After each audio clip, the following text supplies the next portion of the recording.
recently I had the opportunity to sit down with a new friend of mine. His name is Paul Borthwick. He's a professor, a part-time professor at Gordon College in Massachusetts.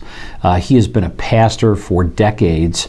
And more importantly, and more relevant to what we're looking at right now, is that he has some incredible insights into the whole perspective of the North American church's role in evangelism locally and globally.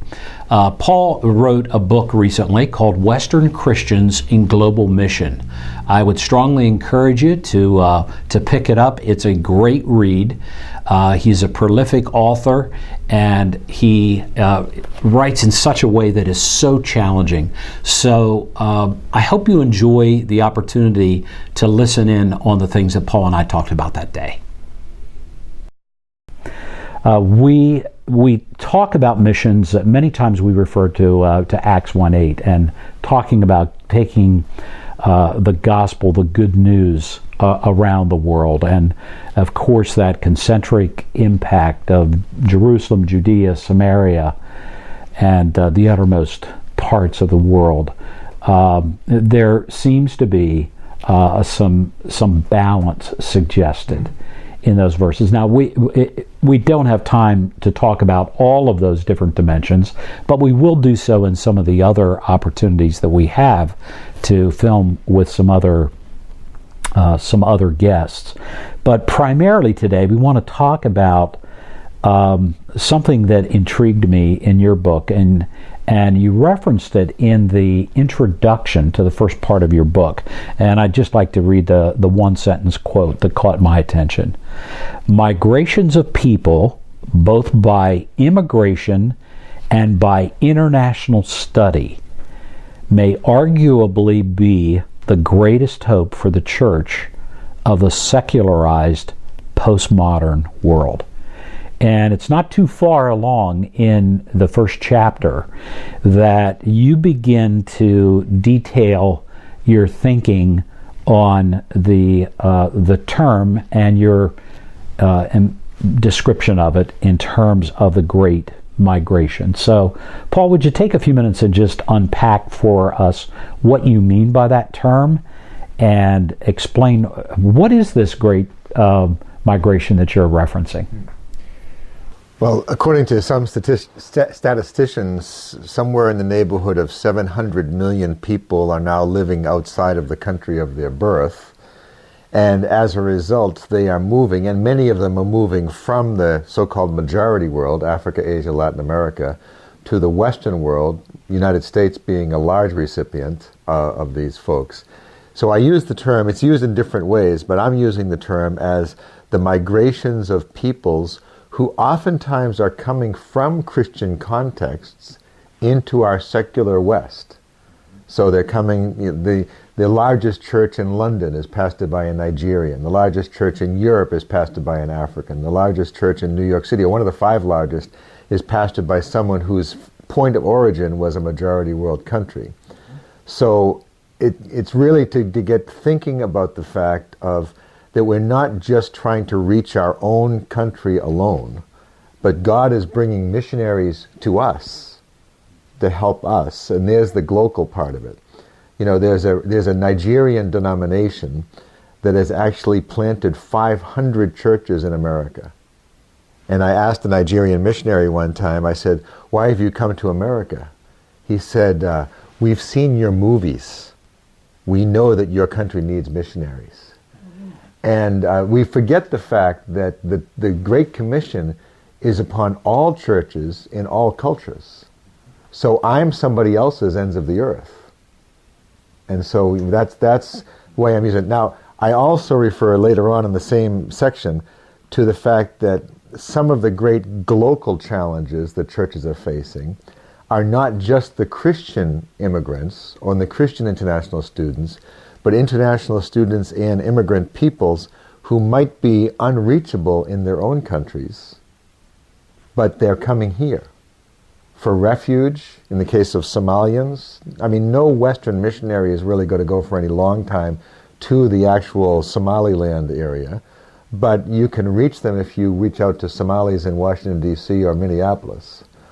And I met when I was reading about an unreached people group in Western China called the Uyghurs, and within 2 weeks I met a Uyghur student at Massachusetts Institute of Technology, MIT. You know, so in other words, it's not just that they're over there, but God's bringing some of them here. There's a quotation that I use from a Toronto pastor, and he says, God called us to go to all the nations. We didn't go, so now he's bringing all the nations to us. And so it's both a Christian influx, but it's also a unreachable people group influx that now changes the very equation of where we live. And it redefines where the ends of the earth is. Because the ends of the earth, culturally, might be the end of my street. Sure. And for the majority of us here in North America, it's hard for us to go to a restaurant, to the mall, to any place of significant public impact and not see many, many different people groups represented.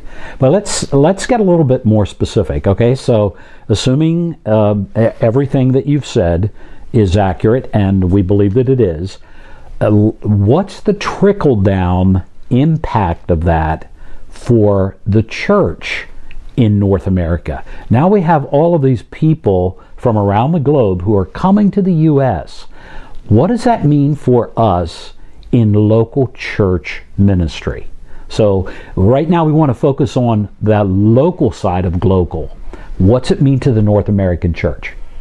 Well, using the two different group identifications, the Christians from other countries who have come here, as well as the unreached who have come here. The first group, I would say one of the ways we can partner with them is to help them help us evangelize our own people. Because there's an exotic sort of uniqueness to them that might make some of my secular friends in the Boston area listen to them and they would never listen to me because they're an African scholar or something like that. Related to that, many of our churches are sending out short-term mission trips. Well, what we've tried to do at my home church is if we have a team going to Uganda, and then we have a Ugandan international student come train them on how to be effective missionaries in their country. So in other words, it's actually somebody from the country, not a missionary, but somebody from the country saying this is the way a missionary, especially white missionaries from the Western world, can be more effective. So that's one option. Another one is the idea of reaching out to the internationals that are here, whether it's international students or first-generation peoples, who have settled, and obviously there's the works of compassion of helping people get their paperwork.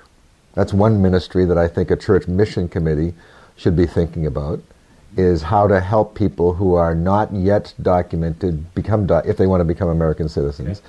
And it's a great way to reach out to them in the process of that, administration, if you will. Also, I encourage local churches, make sure you have a class at church on how to speak to your Muslim, Hindu, or Buddhist friend, so that you don't just go out cold pointing at people saying, oh, there's a Muslim or there's a Hindu, but you don't even know how to start a conversation. Because the training that we used to give to all of our missionaries, we need to give to all of our lay people. Because the world has come to us, and so we need to be prepared to engage them. Right. If your medical doctor's name is Muhammad, you can safely assume that he's at least culturally a Muslim. And I have never met a Hindu, Buddhist, or Muslim in this country that isn't happy to talk about their faith. But you have to know something and ask, inquiry and inviting them to your home and, trying to be cautious about what kind of food groups and stuff like that. But you can just Google online about, culturally acceptable food from Muslims, Hindus, or Buddhists or something.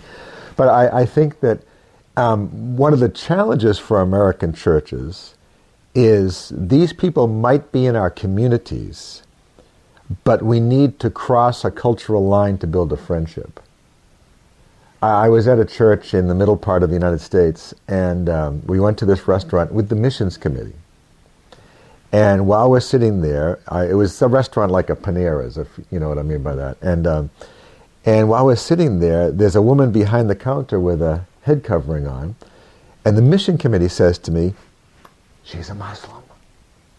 Like that. And I said, well, I'm pretty sure she knows that. You don't need to tell her that.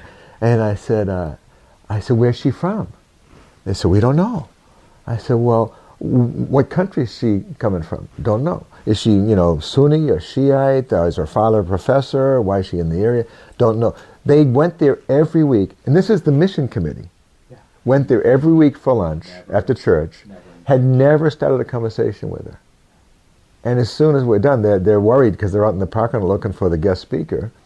And I got lost talking to her. I just went up to her and I said, where are you from? So I came out, I said, she's Shiite. She doesn't go to the prayer center because they're mostly Sufis. She's from Lebanon. Her father's a professor at the university. And, and it was very easy. It wasn't like a threatening thing, but we have to help people take the next step. What do you say to your Muslim friend? People might not be comfortable inviting people from other world religions into their home, but could you go over and help mow their lawn? Could you get to know their kids? My wife works with a fellow who's from a Hindu faith. He's from Gujarat state of India. And at her workplace, she's prayed for him and finally he comes to them one day. They decided to get their kids the best education. They would send their kids to Catholic private schools. So he's coming in every day asking my wife questions about Christianity and what do they mean? Because the daughter's hearing it. And so we need to be confident of the fact that our mission, globally speaking, is going to be across the street as well as across a culture as well as across an ocean.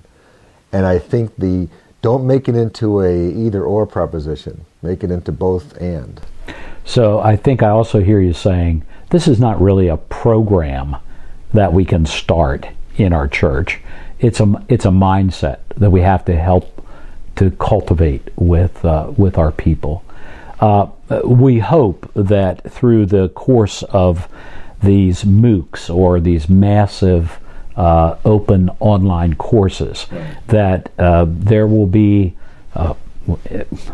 hopefully hundreds, if not thousands, of people who watch these things, and they're going to be at all different levels of interest.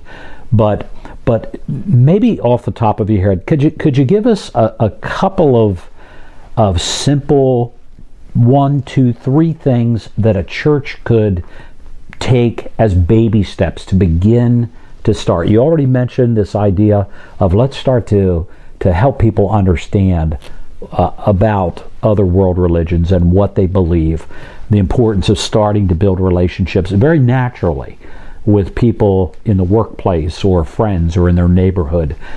Could you give us a couple of more as we kind of wind things up to give us some action steps?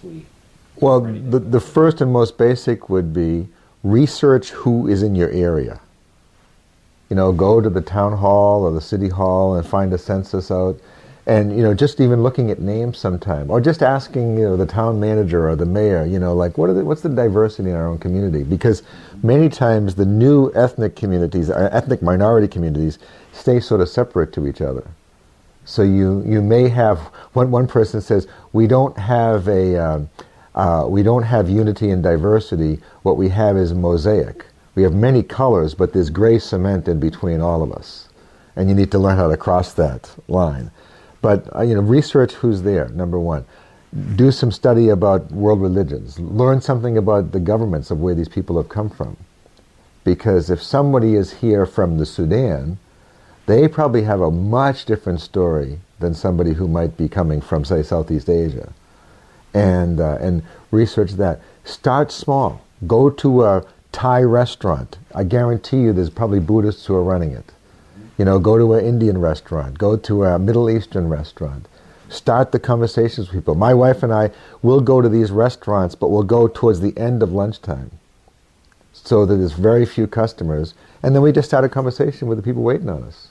Just asking questions, and oftentimes they'll ask the same questions of us. It doesn't get any simpler than that. Well, it's actually more a matter of a mindset that you're seeing people through the eyes of Jesus as brought into your presence in the providence of God, so that through you they might experience and then hear the gospel.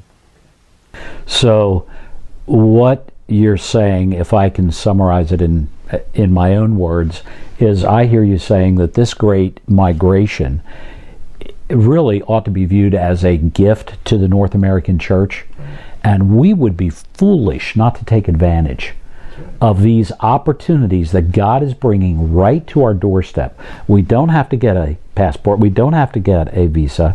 Now, it doesn't mean that we ought to stop doing those other things, but we're talking about for here and now, where we live, in most of our avenues of life and ministry. Very naturally, we have opportunities to begin to impact the world, because some of these folks are from other nations are here for the long term, permanently, if they have immigrated here to the United States, and others may only be here for the short term if they're students who are here studying abroad. And we have the opportunity to impact potentially leaders who are going to return to their home countries and give leadership to them.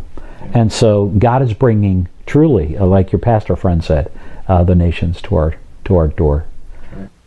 You know, several practical things that churches can do of a programmatic nature is investigate whether or not there's a need for English as a second language conversational classes. Okay.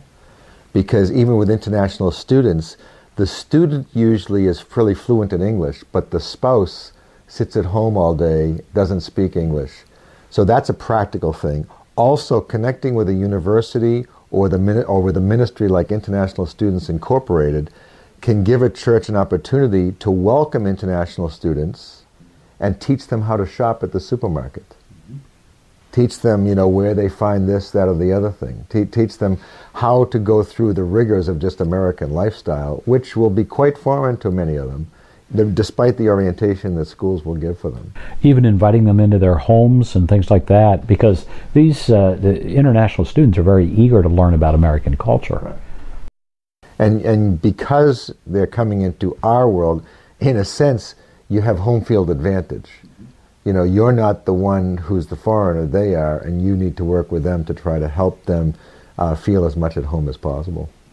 So, I wonder if you would just conclude with telling us, it's a story that you have in the book, and you mentioned it again this morning in the message that you gave to our students here on campus. And you shared how this church had been praying for a particular people group. It was in China, if I remember correctly. Would you mind closing our session by recounting that story once more? Yeah, I was speaking at a church's mission weekend, and they this church had adopted an unreached people group called the Miao people, M-I-A-O, southeast China and down into Cambodia area. And they're classified unreached, meaning there's not a strong enough reproducing church, there's maybe not the whole Bible and everything. And all over the church were these pictures of, it said, pray for the Miao. And it had statistics about how many known Christians there were and what portion of the Bible's in their language and a few other things like that. But I'm there for this mission weekend, and they're on a university campus or near one. And every September they had, for the international students of that area, they had a sort of a welcome to America, low key, but just get you in the door of the church to get some hospitality, and they would welcome all these international students. So I'm standing outside, getting ready to go in, and a young man who I'm guessing is from China comes up to me and he says, "Could I ask you a question?" I said, "Go ahead." He goes, "Is this your church?" I said, No, this is my first time in this church." He says, "Me too. First time in this church, first time in any church. I am from People's Republic of China, and my communist government has sent me here to study. I'm a master's student at the university. I've just arrived, and I've come here because I heard that church was a big part of American culture, so I wanted to go to a church, and also I heard there was food." So I said, "Sure, fine." And so there's these signs around the church that says, "Pray for the Miao." So he goes up to one of them and he points, "Can I ask you another question?" He said, "What is this?" And he points to the sign, "Pray for the Miao." And I tried to explain, think about this, here's a guy with no Christian framework, no church framework. What are we talking about? So I explained that these people believe in a man called Jesus and that he's actually God. And I tried to explain the best I could. And they're praying for this people that haven't yet heard this message of God's love through this person, Jesus. And the young man goes, "It's most amazing." I said, "What's most amazing?" "It's most amazing." I said, "What?" He goes, "I am Meow." And that church had been praying for 5 years for an unreached people group a world away, half a world away at least, and now in the providence of God, through migration, or international students in this case, God was bringing the answer to their prayer right to their own doorstep. So it was no longer, quote, just praying. Now they had an active role in actually introducing the Meow to Christ. Yeah. And so yet 2 more illustrations of what one church did. They prayed specifically for a people group. And secondly, they hosted a very simple dinner to welcome international students because they were close to a university. It really doesn't sound like it is all that difficult for us to take some initial steps in trying to locally engage a global world in which we live today. Thanks for your contribution, not just in the book, but through your many, many years, decades of ministry, both in the U.S. and abroad. And thanks for sharing some time with us today. Thank you. You're very welcome.